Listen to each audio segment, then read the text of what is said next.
Guys, I have a new cut litter here.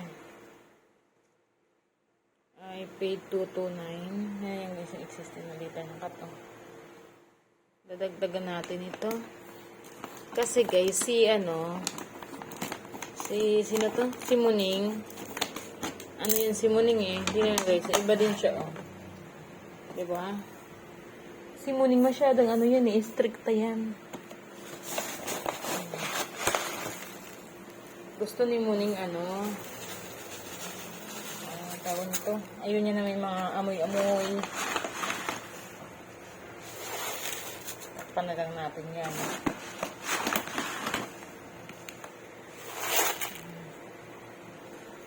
Diba? Ayun ni Muning na may dirt stain.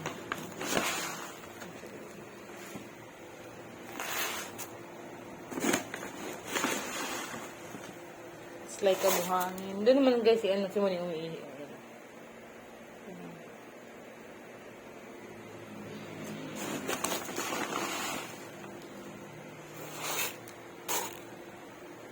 So, ayan. Ito na lang